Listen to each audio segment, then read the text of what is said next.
Hello दोस्तों, कैसे हैं आप लोग। तो कल आपकी ईवीएस की क्लास नहीं हो पाई थी, तो आज हम ईवीएस की क्लास को आगे बढ़ाते हुए और बाकी क्लासेस आपको कैसी लग रही हैं कमेंट सेक्शन में ज़रूर बताया करें। और पीडीएफ को प्राप्त करने के लिए आप हमारे टेलीग्राम चैनल से भी जुड़ सकते हैं, जिसका लिंक मैंने डिस्क्रिप्शन में दे दिया है। आगे बढ़ते हैं, क्वेश्चन नंबर 21 से देखते हैं आगे।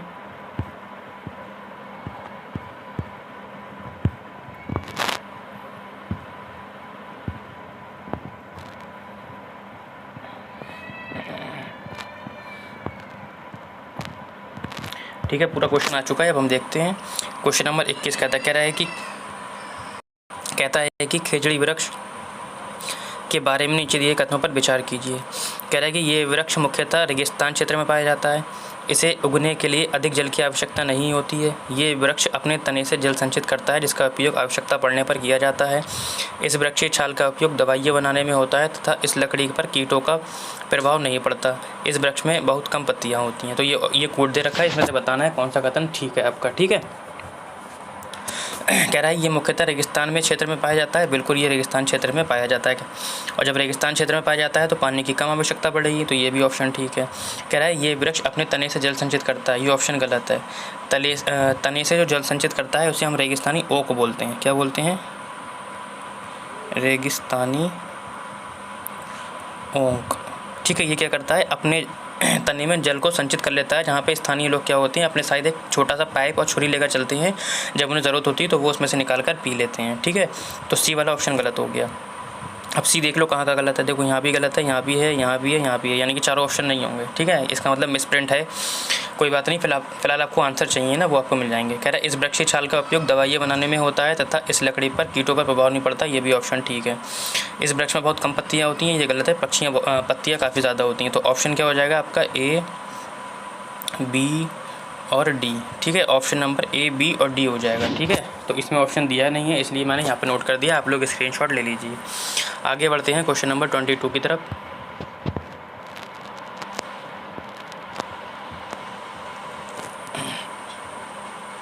क्वेश्चन नंबर 22 कहता है कि निम्नलिखित में से सही कथन को चुनिए। कह रहा है कोई वयस्क हाथी एक दिन में 2 क्विंटल 200 किलो से भी अधिक ज़्यादा पत्तियां खा जाता है। कह रहा है अत्यधिक भारी होने के कारण अधिकांश हाथी बहुत ज़्यादा आराम करना पसंद करते हैं। फिर कह रहा है यहाँ तक कि 3 महीने के आयु के बच्चे का वजन 200 किलोग्राम या 2 क्विंटल होता है। अधिकांश हाथी औसतन एक दिन में 9 से 10 घंटे सोते हैं। ठीक है, तो ऊपर से देखते हैं। कह रहे कोई वयस्क हाथी एक दिन में 2 क्विंटल से भी अधिक हरे पत्ते और झाड़ियाँ खा लेता है। तो 2 क्विंटल नहीं खाता है बेटा, कितना खाता है? 100 किलो खाता है, यानी कि 1 क्विंटल। ठीक है, 1 क्विंटल खाता है। उसके बाद कहता है कि अत्यधिक भारी होने के कारण अधिकांश हाथी बहुत ज़्यादा आराम करना पसंद करते हैं। ये भी गलत है। बहुत कम आराम पसंद करते हैं, ज़्यादा नहीं करते हैं, कम करते हैं। ठीक है, आगे बढ़ते हैं। कह रहा है यहाँ तक कि इसके 3 महीने के बच्चे का वजन 200 किलो होता है। बिल्कुल, इसके 3 महीने के बच्चे का वजन 200 किलो या 2 क्विंटल होता है। ठीक है, आगे बढ़ते हैं। कह रहे अधिकांश हाथी औसतन 9 से 10 घंटे नहीं सोते हैं, 2 से 4 घंटे सोते हैं। ठीक है, तो सारे ऑप्शन क्लियर हो गए आप लोगों को। ऑप्शन क्या हो जाएगा? 3 हो जाएगा। ऑप्शन 3 ठीक हो जाएगा। आगे बढ़ते हैं क्वेश्चन नंबर 23 की ओर।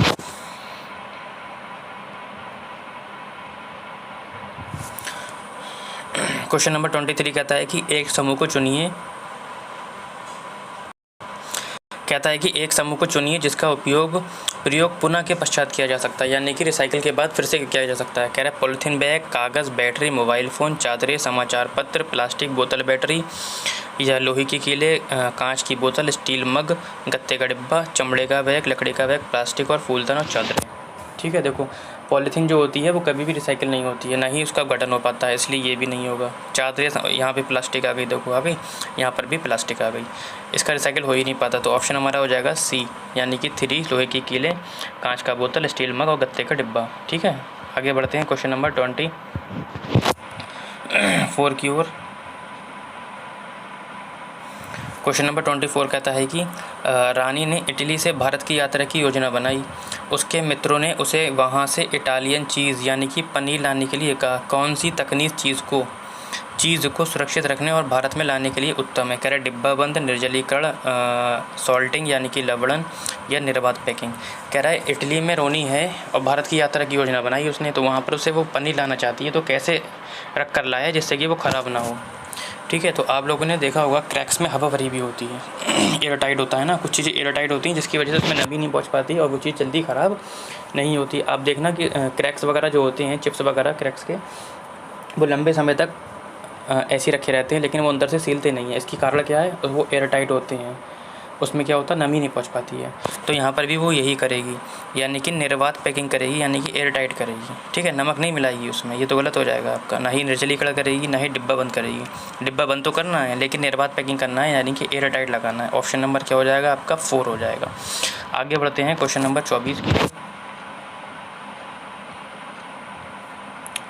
क्वेश्चन नंबर 25 की सॉरी, कह रहा है जंगलों के ज़्यादा कटने से निम्नलिखित में से क्या स्थितियाँ हैं। कह रहा है आसपास की जगह ज़्यादा ठंडी होगी, बहता वर्षा जल मृदा को वहा ले जाएगा संभावित है, वर्षा जल का रिसाव कम होगा, या भौम जल का स्तर बढ़ जाएगा। सही विकल्प का चुनिए। तो ऑप्शन जो कूट हैं इसके वो तो नीचे हैं, तो पहले हम आप लोग ऑप्शन क्लियर कर ले रहे हैं, उसके बाद ऑप्शन कूट में जाकर ढूंढ लेंगे। ठीक है, कहता है आसपास की जगह ज़्यादा ठंडी होगी। भैया जब पेड़ पौधे काट दोगे तो ठंडी थोड़ी ना हो जाएगी, जब ज़्यादा पेड़ पौधे होंगे तब ठंडी होगी, इसलिए तो ये भी गलत हो गया।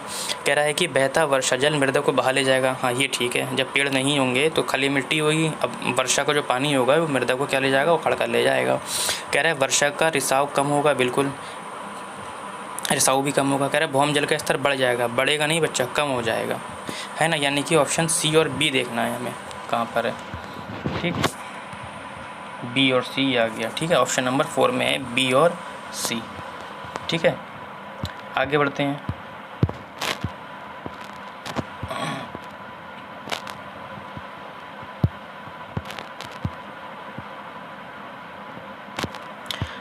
कह रहा है कि मिज़ोरम के निकटवर्ती प्रतिवेशी 3 राज्य कौन से हैं मिज़ोरम के। कह रहा है असम है, बिहार है, छत्तीसगढ़ है। बिहार, छत्तीसगढ़, असम है, पश्चिम बंगाल, अरुणाचल प्रदेश है, असम है, त्रिपुरा, असम और मणिपुर है। तो आपको बताना है कि मिज़ोरम के जो निकटवर्ती राज्य हैं वो कौन से हैं। तो इसे हम मैप की सहायता से समझते हैं। ठीक है, ज़्यादा अच्छा मैप नहीं है, फिर भी आप लोग परेशान ना हो।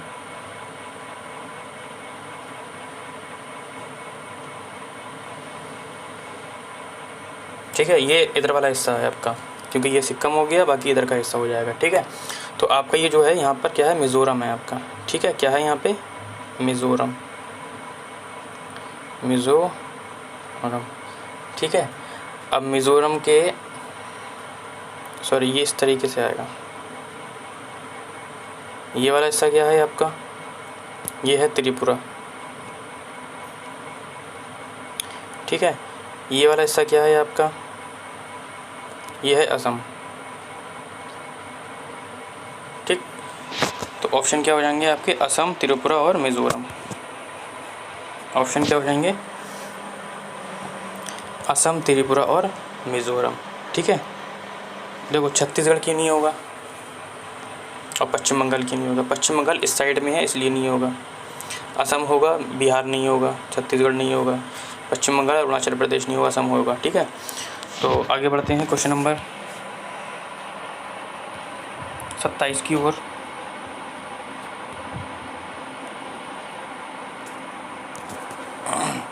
क्वेश्चन नंबर 27 कहता है कि भारत के किस राज्य संघ शासित प्रदेश में पहाड़ों पर जंगलों के निवासियों की ग्राम सभा पंचायत एक विशेष सभा में लॉटरी निकालकर ये निश्चित करती है कि परिवार को उस साल खेती में कितनी ज़मीन मिलेगी।